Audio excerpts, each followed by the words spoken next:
Avec le livre du jour. Bonjour Nicolas Caro. Bonjour Dimitri. Ah, ce matin, John Grisham, mais alors pas de la fiction. Non, cette fois c'est tragiquement vrai. L'auteur de la firme L'affaire Pélican revient avec Les Enfermés chez Lattès, coécrit avec Jim McCloskey.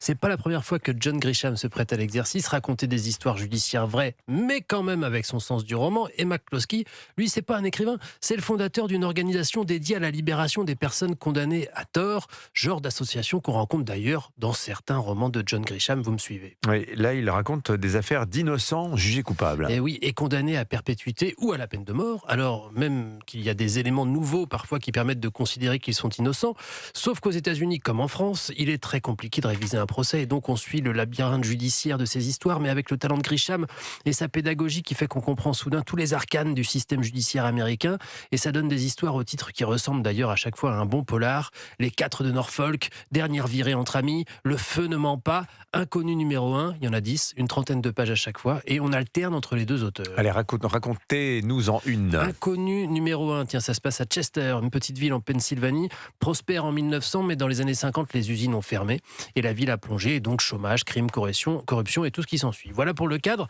En 97, Henrietta, une veuve de 70 ans, dîne avec sa fille Carlotta et sa petite fille Nina. Ils rentrent vers 23h, et comme d'habitude, la fille appelle sa mère pour dire que tout va bien et bonne nuit. Ce sera leur dernière conversation. Le lendemain, on retrouve Henrietta battue à mort et violée. Le coupable a laissé des traces partout. Il a même oublié sa veste dans le salon. Mais impossible de trouver le coupable. Un jour, lors d'une audition, Nina, la petite fille, lâche comme ça que son ancien petit copain Sam, ce serait bien le genre à faire des trucs comme ça. Ils sont fâchés depuis longtemps. Il n'y a aucune raison de penser que Sam a fait quoi que ce soit, mais la police se concentre uniquement sur lui et ses copains. Et peu importe si les traces et les éléments laissés dans la maison et sur la victime ne correspondent absolument pas. Et vous lirez la suite. Chaque histoire est effarante, révoltante et addictive. Les Enfermés, donc John Grisham et Jim McCloskey. Merci beaucoup Nicolas Caro.